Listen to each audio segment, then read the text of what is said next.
thank you, Susan.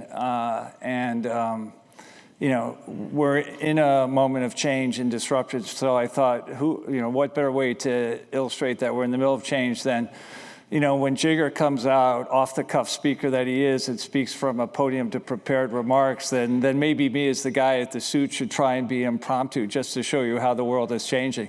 You'll know it's changed even further when I come out in the sneakers and no tie like Jigger, and he comes out looking like me, but that's for another day. So you've already been greeted, and I just want to say, I ran into an old friend, Ritu Narayan, the CEO and founder of Zoom, backstage, and she said to me, she saw the look of surprise on my face. I actually knew she was coming, but I didn't expect to run into her backstage, but she reacted like I was wondering why she was here, and she's like, well, of course I'm here, because everyone that's famous and important is in that room out there. And so welcome, thank you for coming, thanks for the energy you've already shown, and this really is about a dialogue, because I know a lot of the speaking you're going to hear from a lot of federal government folks today, and one of the things I'm supposed to do is actually introduce John Podesta, but part of this is to demystify the Department of Energy for you, but what's really important for us is to get your feedback, because I think Jigger did mention the word humility. We all go into the task at hand with humility that we're not going to get it all right, that we're sort of, we tend to use this metaphor in the department, which I think is sort of disconcerting. We're trying to fly the plane while building it, which I'm like, let's think about that. That's not really the best way to give comfort to the private sector. But in any case, so I think my role is I am the first ever Senate confirmed Undersecretary of Energy for Infrastructure. The infrastructure vertical was set up in response to the passage of the bipartisan infrastructure law. So I'm going to spend a little time explaining, what we're trying to accomplish, and then go on to talk about this. So first of all, in terms of our mission, I don't think it's going to come as a surprise to you. We heard Secretary Granholm talking about the transition to the clean energy economy. We all accept that it's going to be led by the private sector, but enabled by the government. I like to say that it's both enabled and accelerated. And one really simple way to think about what we're trying to accomplish across a range of technologies is look at the success of the solar industry, which I had the pleasure of sort of being involved with from around 2007. So let's say in the last 15 years, solar industry has achieved a 90% cost down in the cost of installed solar in the United States. And it's gone from the point literally back in 2007, 2008, I would talk to my friends in the utility industry, and they would always say solar's less than 1% of the power generation in the United States and always will be just a niche form of energy production, to the point now I think we're on track for 30 or 40 gigawatts of solar added, the single largest source of new power in the United States. So if you think of the new technologies that we're trying to commercialize here, think about what we achieved in solar in 15 years. We're now trying to achieve across a range of other technologies in the next 7 years, because we got goals. We got 2030 goals, we got 2035 goals, we've got 2050 goals. So how do we do that? First of all, thanks actually more to the Inflation Reduction Act than to the bipartisan infrastructure law, we have momentum. The IRA captured the imagination of the private sector, and folks started to move in the right direction after the passage of that act. And so a lot of what we're trying to do in the Department of Energy in the infrastructure vertical right now is sustain and increase that momentum. And job number one for that is deployment, thus Deploy23. So, you'll hear from Jigger and his colleagues at LPO about what they're doing across a very wide range of clean energy technologies with the I think, $400 billion of loan capacity they have. But you'll also be introduced during this meeting to what I call the equity program offices.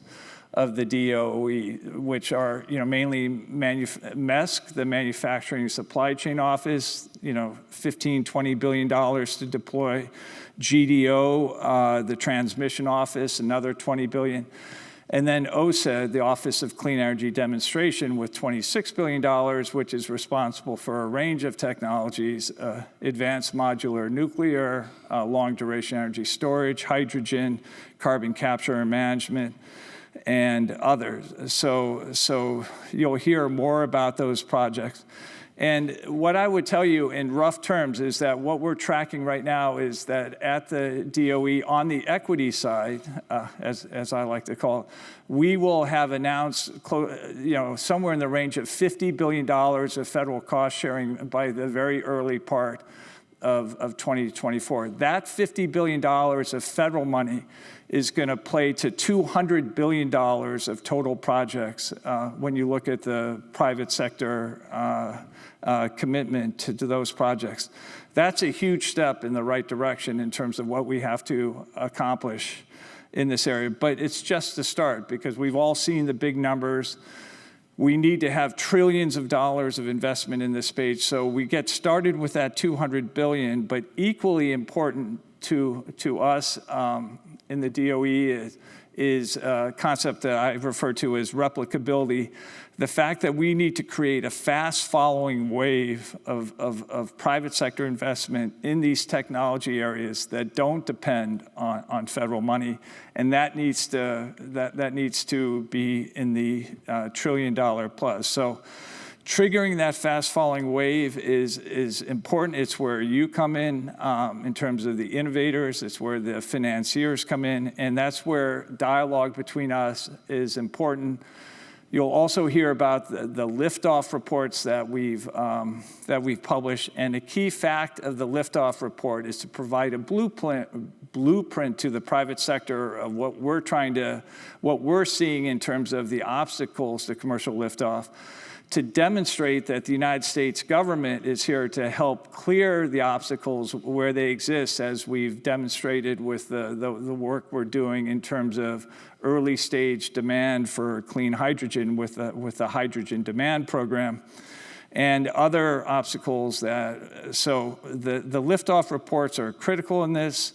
They give you an idea of how we're thinking about it now. As we update those Liftoff reports over time, it will be a way for us to get the private sector comfortable with the fact that these maturing technologies, by putting the information that we get out into the public domain, the difference between immature technologies and mature technologies is often access to information. So if we can show that all these things are working, we can get that wave going in a fast-following manner.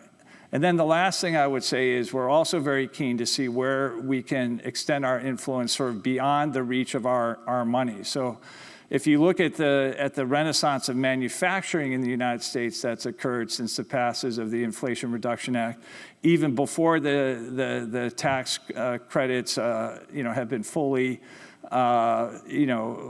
applied, before our money has deployed. If you look at the fact in the nuclear world that not a single nuclear plant has announced has been announced for retirement or mothballing since the bipartisan infrastructure law was passed.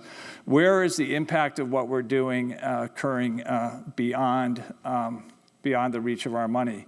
And that's important in an area that you'll also hear about today, which is in terms of community benefits. We take our commitment to not only to achieve the goal of transitioning to a clean energy economy as quickly as possible, important, but it's also important how we get there. And we're going to need skilled labor to get there. And so the commitment of these projects to good-paying jobs is a high priority for us. The commitment to work with the frontline communities that in certain industries have been ignored for years is very important to us. And of course, the commitment to Justice 40 is shared across the federal government. So let me say one other thing going back to the organization. So we have this Undersecretariat for Infrastructure. It's actually one of 3 undersecretariats. One has to do with safeguarding the nation's nuclear weapons. Fortunately, they don't come into play much in terms of what we're doing. But we do also have the Undersecretary for Science and Innovation at the DOE, and responsible for basic science and applied science innovation at the 17 national labs and the applied science offices.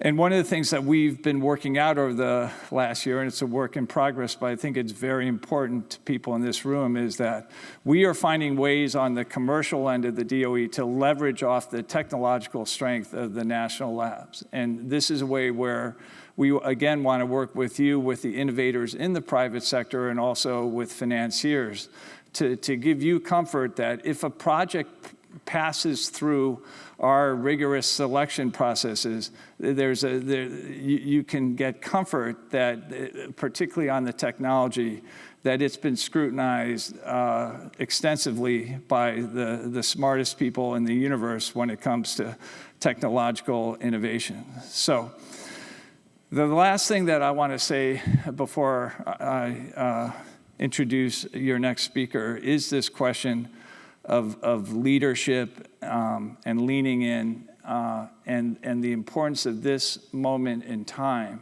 which is these pieces of legislation that we've passed. They're very thoughtful, and they provide us pots of money to do a lot of things. One of the things that they provide us, we have significant pots of money, is to work to actually train the skilled labor that we need for basically the hundreds of projects that we could have under construction in a couple years, and that's very important. But let me emphasize that, at least in terms of the projects that we're seeing, a lot of them won't actually be in construction until a couple years in the future. The skilled workforce that we need now, and where we're entirely dependent on the private sector, is on structuring these transactions. We need the lawyers, the financiers, the tax advisors, the accountants. We need the developers that can structure these transactions. And again, at least in my part of the DOE, we're looking at having 200 to 300 projects in active development by next year. So this human capital that we need to put these transactions together is where you come in, and where we look forward to the dialogue of the next couple days. And so I actually drove to Washington last night from where I live, which is Princeton, New Jersey. And if you're interested in pro football, Princeton, which is halfway between New York and Philadelphia, if you live south of Nassau Street, you're a fan of the Philadelphia Eagles, and if you live north, you're a fan of the New York Giants. I live south. So I was driving down here to Washington last night. The Eagles game was on the radio, and it reminded me, in terms of the importance of the moment, is the Eagles used to have a player, an inspirational player. I think he's in the Hall of Fame. His name was Brian Dawkins, and he used to get the defense revved up before the game, and he'd get them in the huddle, and he'd say, in terms of the importance of the moment, whatever you got today, I've got to have it. And that's my final message to you, is like, this is that moment at the time. This is the moment. I mean, this is maybe the fact that the government is weighing in now, and that at least this administration has 15 months ago, this is the moment in time where this might be our last great opportunity to bend the curve on climate change while providing safe, affordable, and reliable energy to the American public. So I'm asking, whatever you've got, I've got to have it right now.